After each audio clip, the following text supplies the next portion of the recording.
Welcome to our Sunday School Hour here at Tabernacle Baptist Church. Good to see each and every one of you.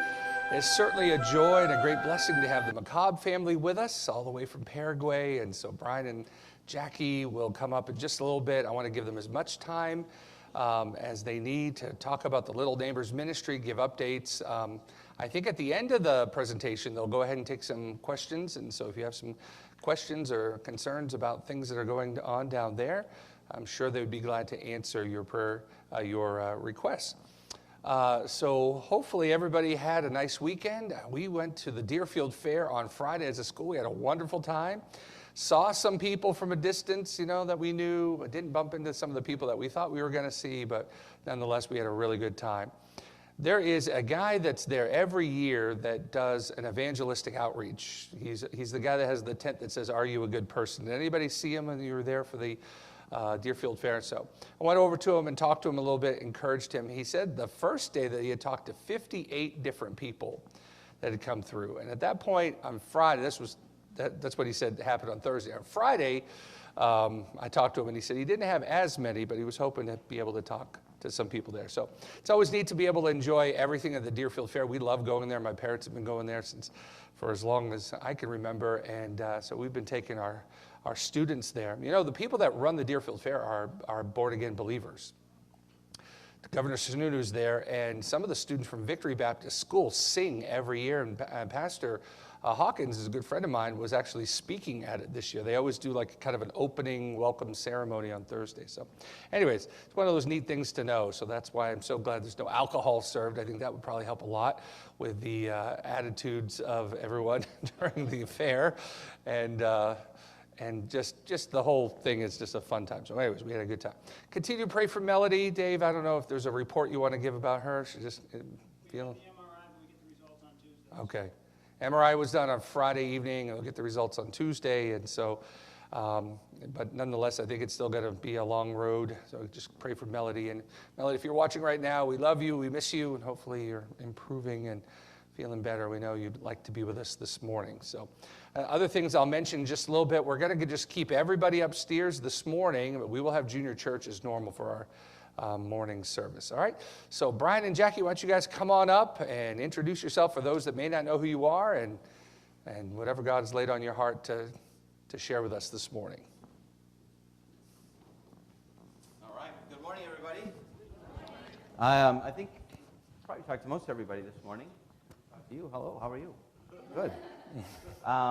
But we're everybody knows me, right? We grew up here, right? Or I did anyway. Jackie, farther around, yeah.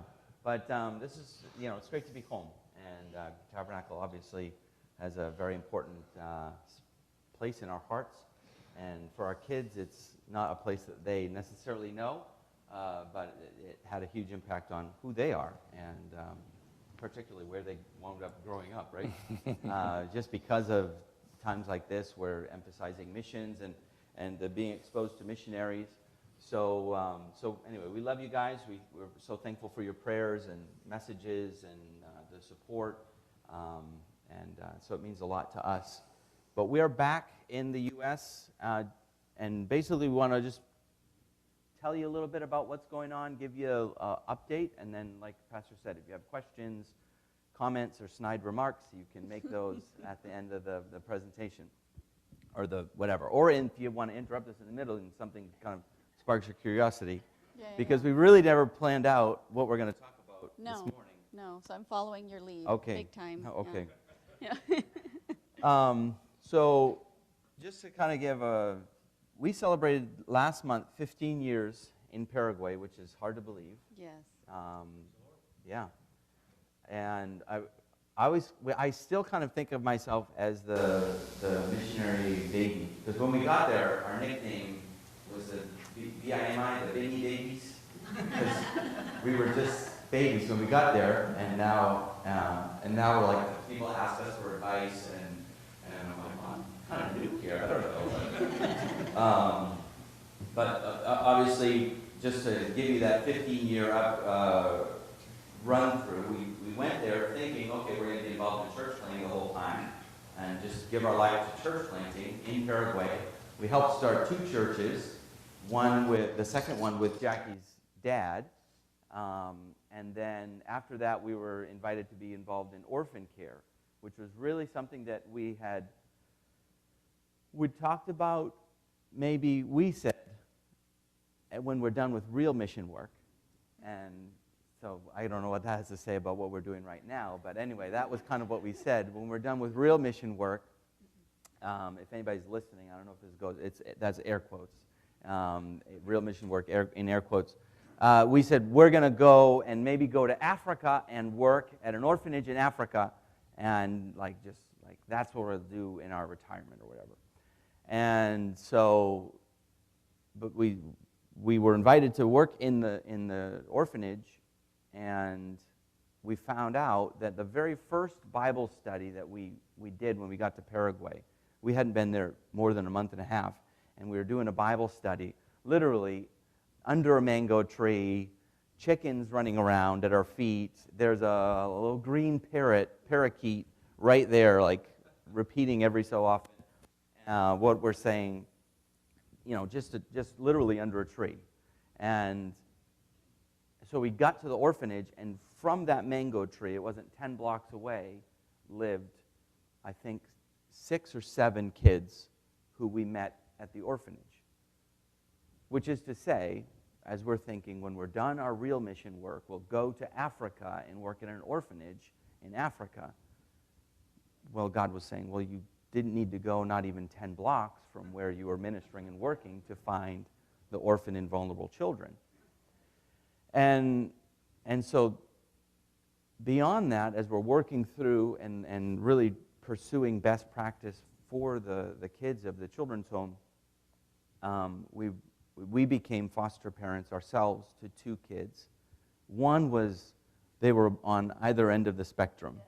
I don't know if you want to tell us. Yeah, we had the easiest teenage boy ever, and then the not easiest teenage girl ever, I think. We had those 2 extremes. And we learned a lot of what not to do. We learned a lot of what does work and what does. But our lives were changed by that. Yeah. I think by just opening your home and true hospitality of not so much the centerpiece or what the table looks like, but just getting involved in the real messy aspects of people's lives, people that are hurting and needing help.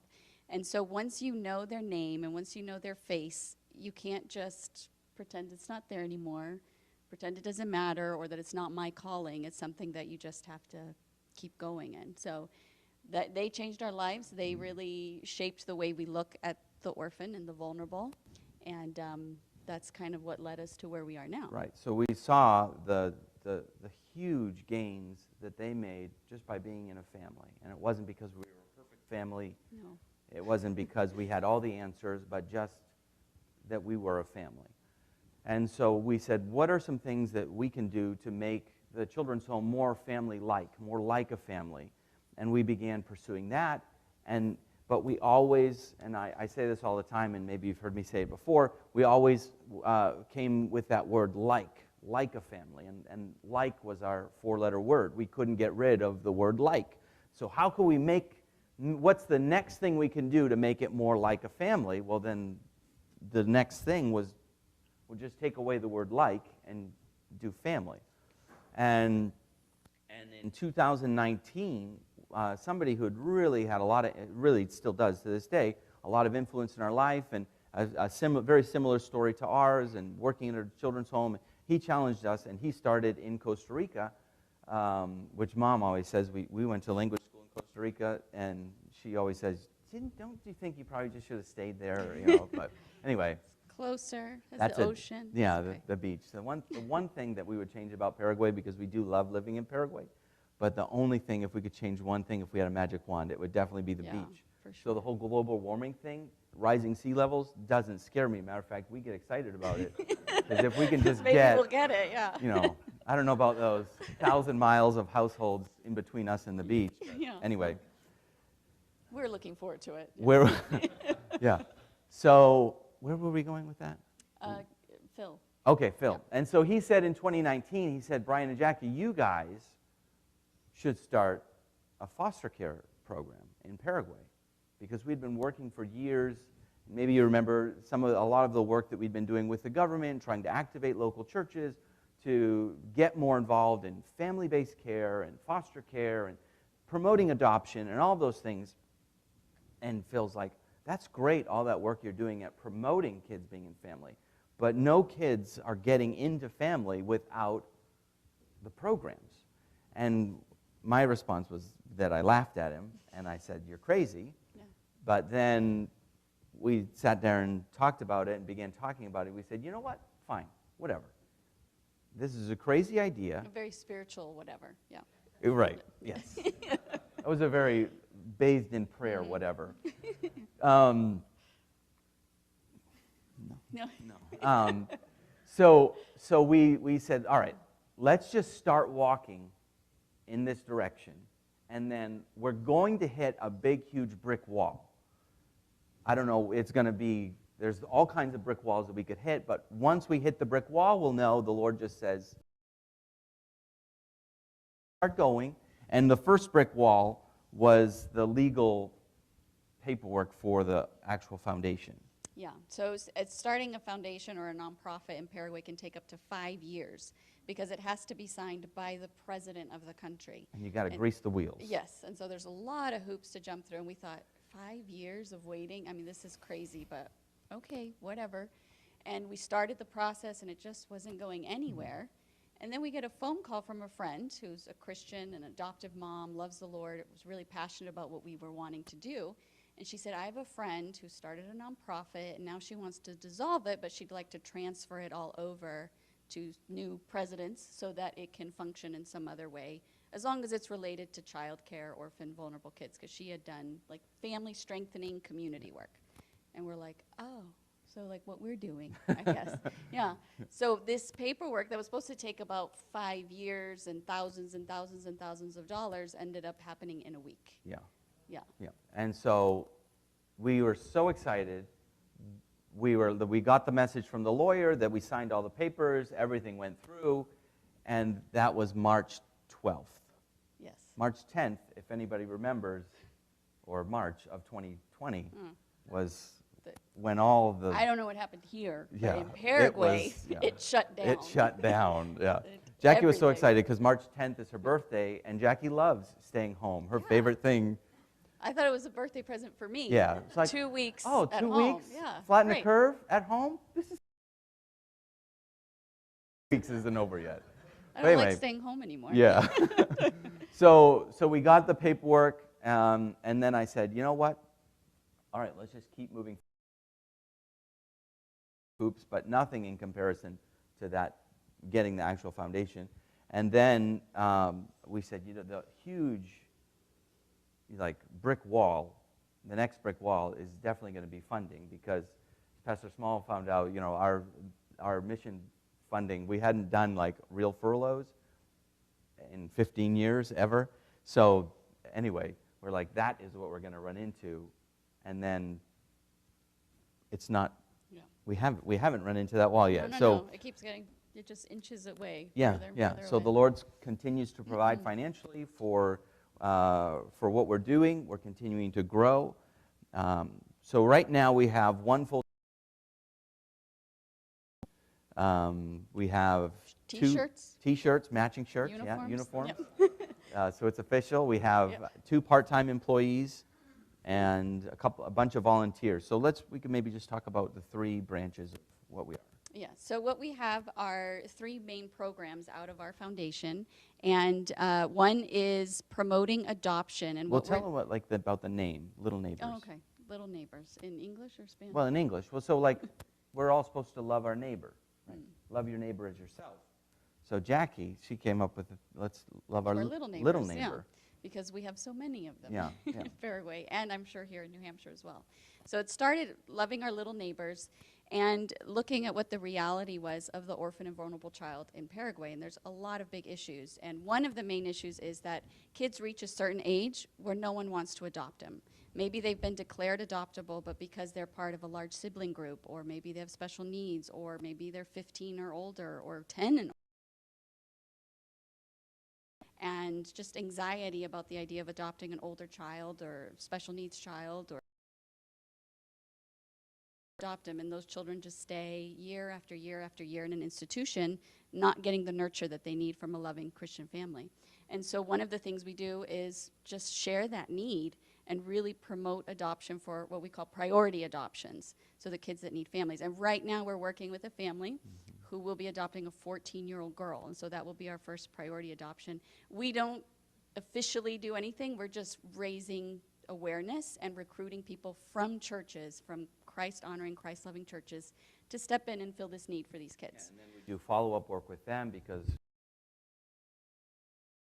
that people have about adopting older kids or priority adoption is based in stories that you've heard, the horror stories of how terrible it went, or how disrespectful, or how well misbehaved. Well, so we go in,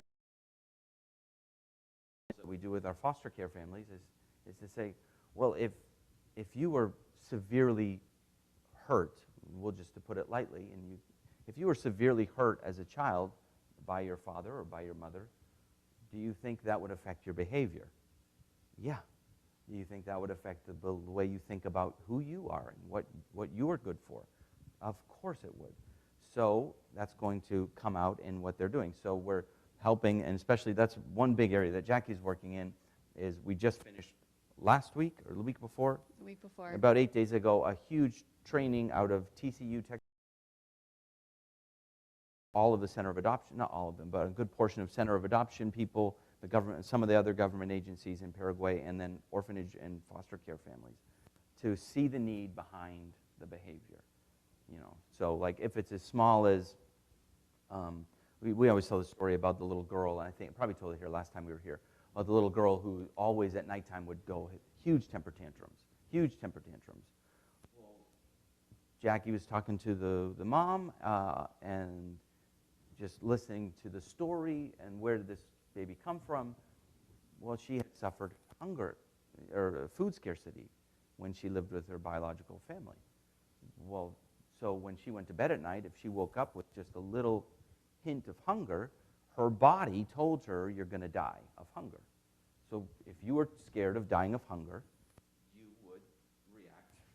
And, you know, she's only 5 years old. She doesn't know how to use her words to say, Mom, or she doesn't even know what, her body's just sending the signals, we're dying of hunger, get food. Well, she doesn't have access to food because she's in her room, or in her bed, or kitchen's far away.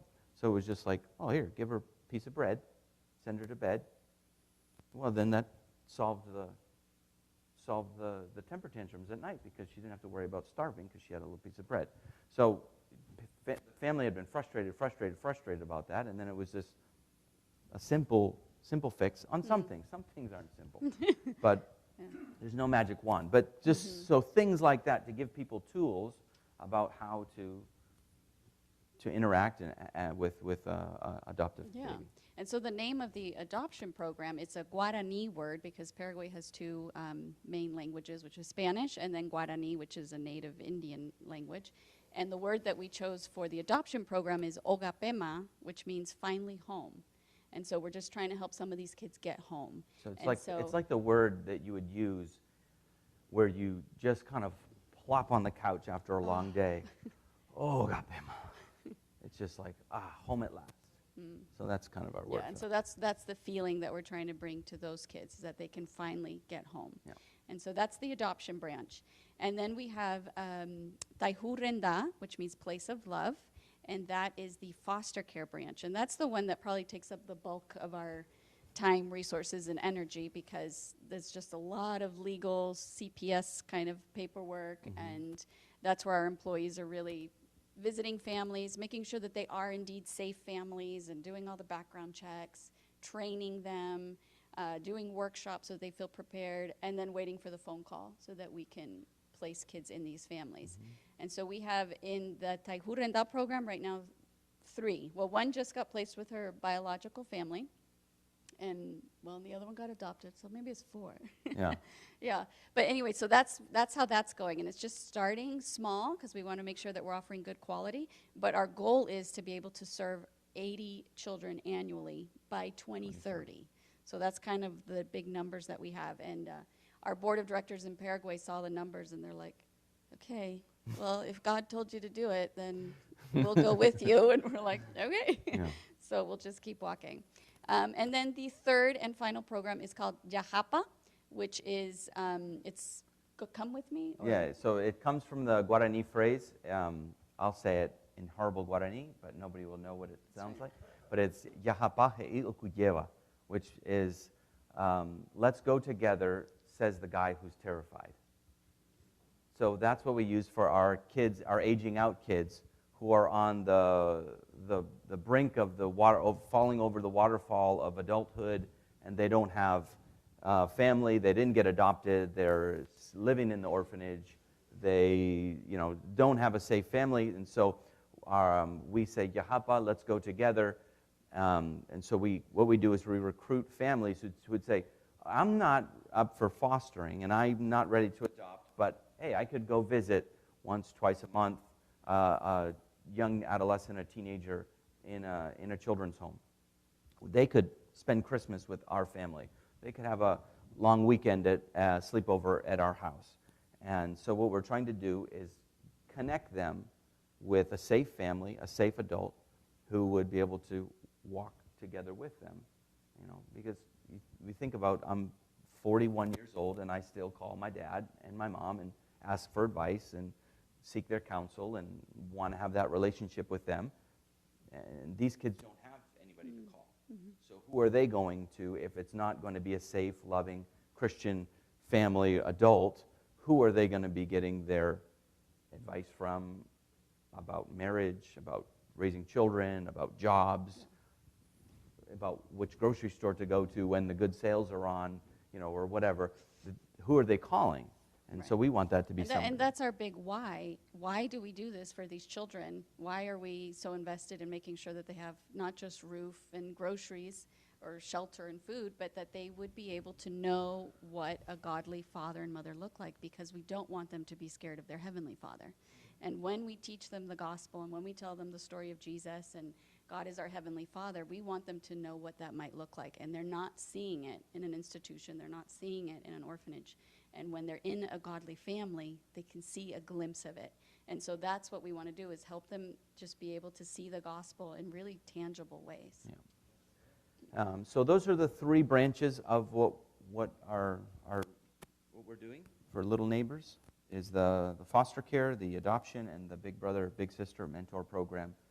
And it's all about connecting kids to safe, loving Christian families. And so we'll recruit, go to churches, and share what we're doing. We actually had one family.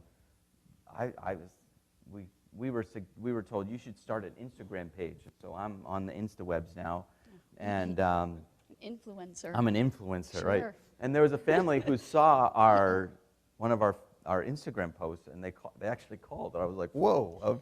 And then this week they finished the training that we had right before we flew to the States, and this week they're going through the interview process, and so even through Instagram, and they're a Christian family. They go to a great church, and they're loving.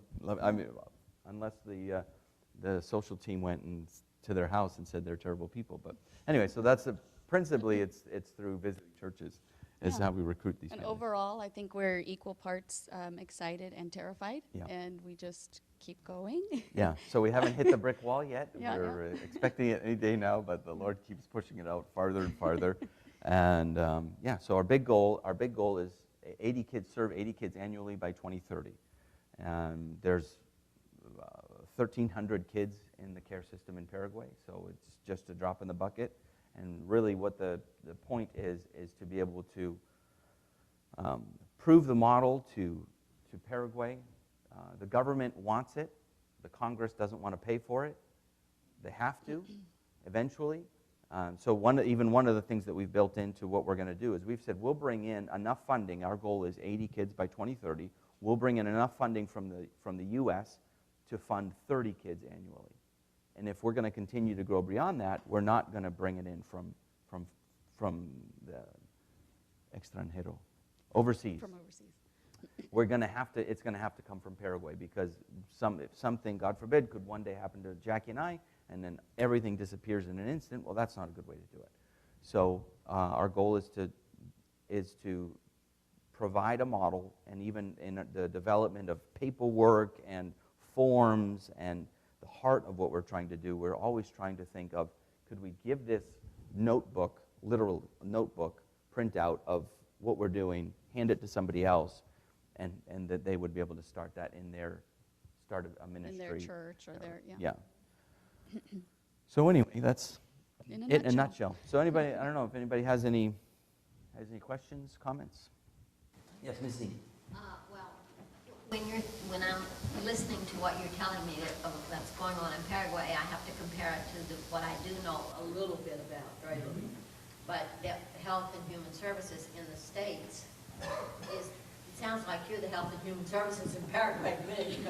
But so I guess I would ask you for some kind of comparison of how involved that government is, and do they have finances to, how poor is that nation? Is probably the essence of it, because if they don't have money to put into Health and Human Services, they certainly can't do it. So that kind of parallel would be interesting to me. Sure. So Paraguay's 7 million people. I would say so it's relatively small, which we see as a benefit because It's about Tennessee. The population of Tennessee, I think, is 7 million, just to get an idea. yeah. Okay. So the population of Tennessee in an area the size of California, the average income for a full-time employee would be, at minimum wage, would be $400 a month. But then you have, obviously, so there's a bigger gap between the haves and the have-nots. But a typical Paraguayan family will have a barbecue, a barbecue every Sunday. That's a big family day for the whole extended family to get together. As far as food scarcity is not an issue outside of situations where there's drug abuse, substance abuse, those kinds of things. There's not starving people. So if everyone that we know and have, whatever, they've always said, Paraguayan business leaders and regular Paraguayan people that we know, if you want to live and own your own little piece of land and have a little house and have your Sunday cookout, and you're willing to work for it, you can do it. So food scarcity isn't really an issue. There's not as much material things.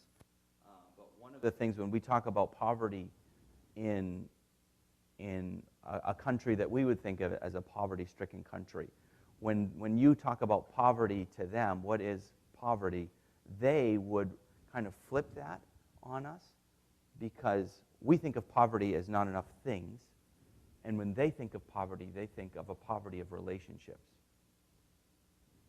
So they would say poor people are people that don't have a happy home. They don't have a community to love and support them. That's what they can, and it's hard for us to even imagine that that's what somebody would imagine. But so for a lot of people in Paraguay, when they talk about poverty in a real true sense, they would look at a lot of Americans as being poor. Not because they don't have things, but because we have so many things, we don't have people. And so back to the root of the question, there is finances in Paraguay. There are just a lot of misappropriation of funds. And so you have, we just had a walking bridge put in for $2 million. And there's gates on either end of it so nobody can walk across it. And even if the gates were not on there, it goes from one park to across the highway to a mud pit, which is like what? Who's going there? Yeah. That's And so there is funding in Paraguay to do these things. There needs to be, and there's a lot of pressure from the UN and from other government entities, the U.S., to try to develop and fund those things. Mm-hmm. Yeah. So, yeah, they do have. Sure. Yes. So all kids are minors are required to go to school up until up until they're 18. So once they turn 18, they can't, just like here, they can drop out if they want to. I mean, and then once you get outside the capital city, some of the smaller neighborhoods, there's not a lot of enforcement of that, but Paraguay does have, I think, a 94% literacy rate. So it's fairly high as far as reading and writing. Yeah. And right now, as far as the figure of foster care is something that's unknown for most people. So they don't, it's a new concept. They've not, for them, it's the way that it's been done for decades is the Germans have come in, or the Americans, or the Canadians have come in and opened up orphanages, and they take care of them. And so what we're saying is, and what science has said, and the government wants it, is that it's best for families to do that. Well, and so you're trying to educate your everyday people into knowing that this is something that exists. There's a legal framework for it, and that not only does it exist, it's in the best interest of the child. For most kids, family-based care would be far and above the best way. It's very interesting. When we say 94% literacy, at National High School, 44% of our kids go out not reading on grade level. Mm. So do they have those same kind of standards, or do they? I think because we have immigrant kids that come to our schools who have never been in school. Yeah. That's why I asked the question, because there are places where they still don't have public education, which blew my mind. Right. But in Paraguay, what they're weak on in Paraguay schools is the critical thinking. And so literally a lot of the tests are memorize this list and then write that list right on the test. So don't think about why those names or those figures should be on the list. So there's not a lot of critical thinking pushed in the public schools, but the reading and basic math are, so I mean, unless the government's lying, which wouldn't surprise me on the literacy rates, but yeah, most people would. I would assume that 94% literacy rate is accurate. Yeah, Mr. Diener. What's the spiritual condition of the country, and how does that help or hinder what you're trying to accomplish? Mm-hmm. So it would be much like New England and much of Latin America, 93% Roman Catholic, 7% evangelical. So evangelical would be any kind of Baptist, Methodist, whatever. And they're open. Yeah, friendly. Yeah.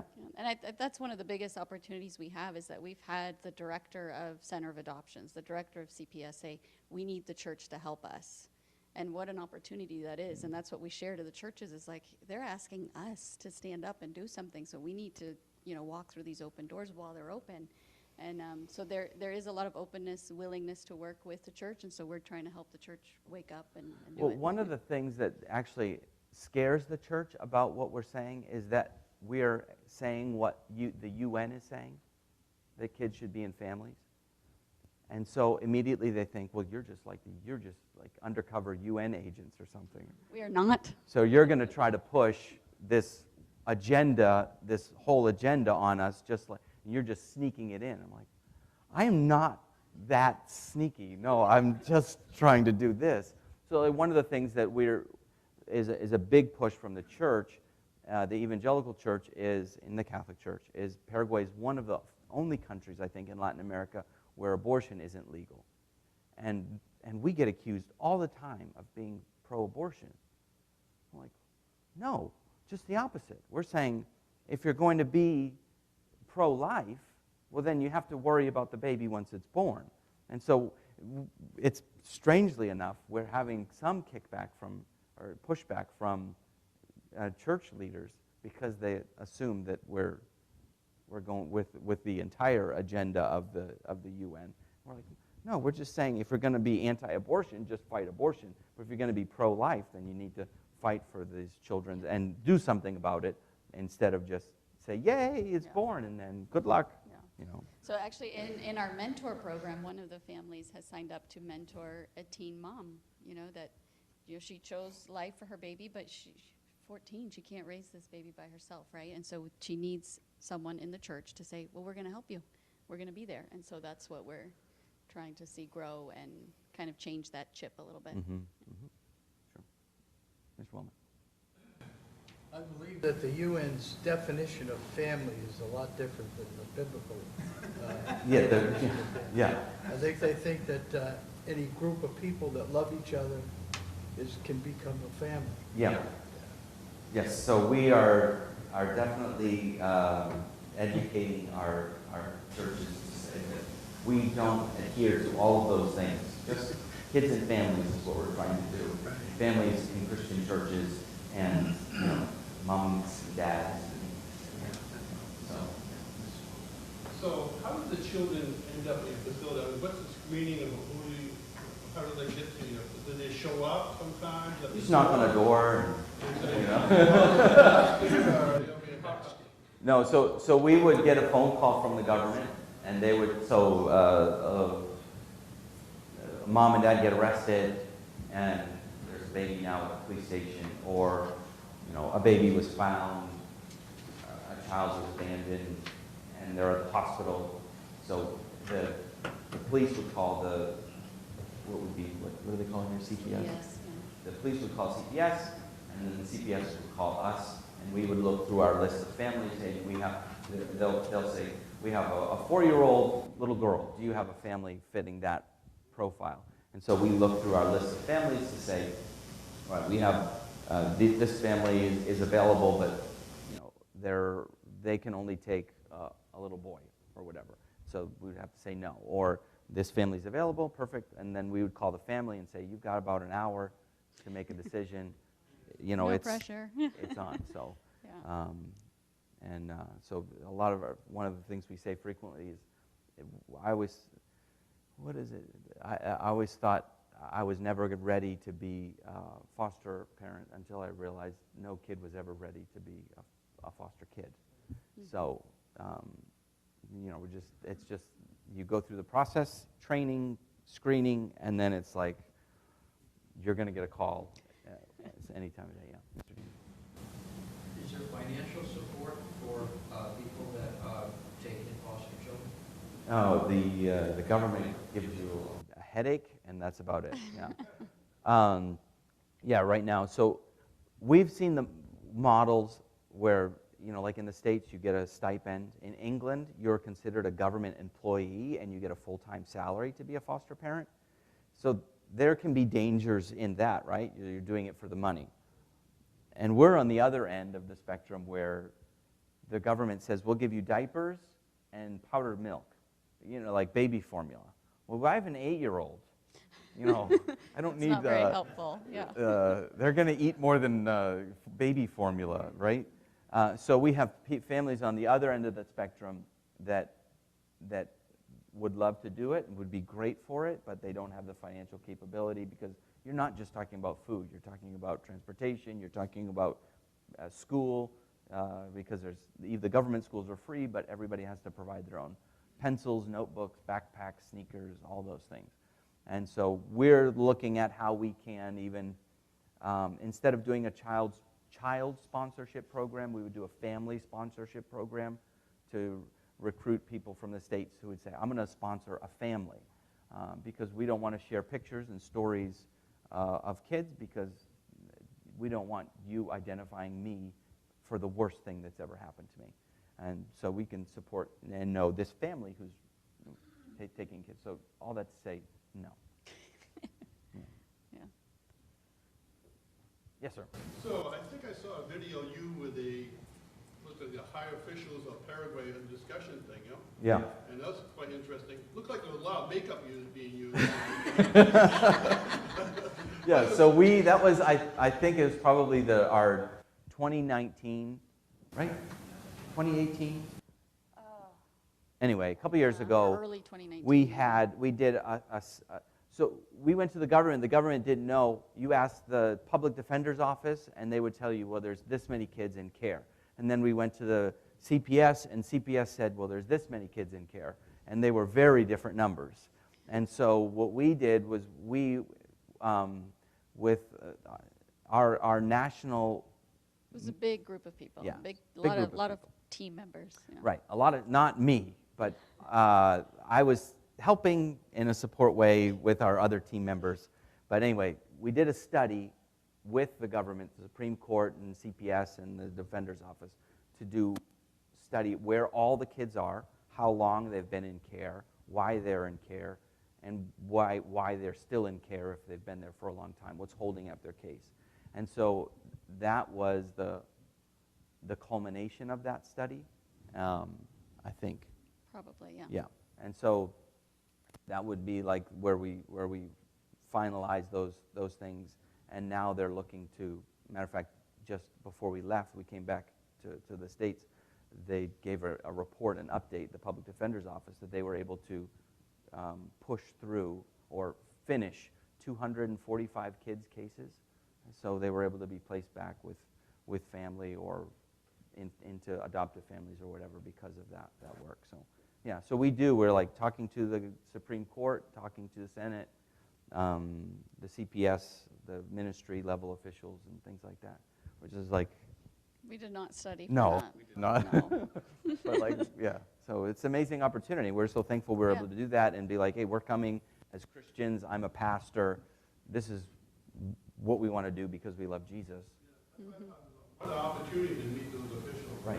Yeah. We even had lunch with the vice, or dinner with the vice president one time, Yeah. and at a private meal, and yeah. So it's just amazing opportunities. We were invited. We didn't just like wander in. One more question. One more. Okay. Yes, sir. What is the state of the economy in regards to when these children that are brought up and become adults, what are their opportunities after that with regards to what they're going to do for the rest of their life? Yeah. So that's a big part of what Yeah. we're doing in our Mentor Yahapa program, is finding jobs. So I don't know if Yeah, you so what we've done so far is created an agreement between two Christian companies where the owners are Christian and have an internship program set up so that we can say, all right, here's someone that just left an orphanage and they just need help learning some skills and getting a job. And so they're able to get a 3-month, 6-month internship and learn some skills. A lot of times that ends up actually becoming a full-time job, you know, if they can continue working. And so that's been successful for us, and that's something that we want to see grow, because finding jobs, like, I mean, I got offered a job at TJ Maxx the other day, and I was like, no, I can't. I honestly thought that was going to be the easiest part, because, you know, anybody, you walk in, you get a job, no problem. No, but it's not that way Literal- in Paraguay. Whoa. Literally. Very passionate about the subject. Literally, there was a job application, because Jackie's on all these Facebook groups for job, and one of the job requirements for a guy working, or for somebody to work at an ice cream stand or ice cream store, was to be, 40 years old, something like that, right? Yeah, it was like 28 to 35 and studying administration or accounting and like to scoop ice cream. Scoop ice cream. And So so- it's very difficult to Yeah. find jobs if you don't have the connections or the ins. Yeah. And so that's what we're trying to do. And that's the whole thing with the mentor program, is that this person isn't just, the whole point of connecting them with the child when they're 14, 15, 16 years old is so that when they're 25, they have a relationship. Instead of saying, oh, you're 18, go be best buds with that guy. Who's he? Who's she? But that they would have 4 or 5 years to build the relationship while there's still the structure of the children's home or whatever. And then once they leave, or as they're in the process of aging out, you're connecting them to a job, finding them an apartment, you know, and then you have those relationships outside of that. Yeah, and so we definitely bring that up when we're in churches. We ask to speak with any business leaders that might be in the congregation, and we start working on developing a relationship with them so that we can have internship opportunities for the kids that leave. All right, there you go. Well, thank you so much, Brian and Jackie. Appreciate all the info. Make sure that you get with them. I don't know if you guys brought some prayer cards or, that's okay. All right. Well, just talk to them, yeah. I was going to say, go online, follow them on Facebook, Instagram, whatever, and their website, Little Neighbors. So, all right, we're going to go ahead and break for about 15 minutes. 11 o'clock service will start in a little while. Again, thank you for everything. And we appreciate their ministry and praying for them intensely. So I just wanted you guys to hear what's going on, and I'm sure that's just a little snippet of what's really going on. I mean, but thank you for all that information. That was very, very educational, but again, praying for them in a more specific way. Okay? All right, you are dismissed. We'll see you in just a little bit.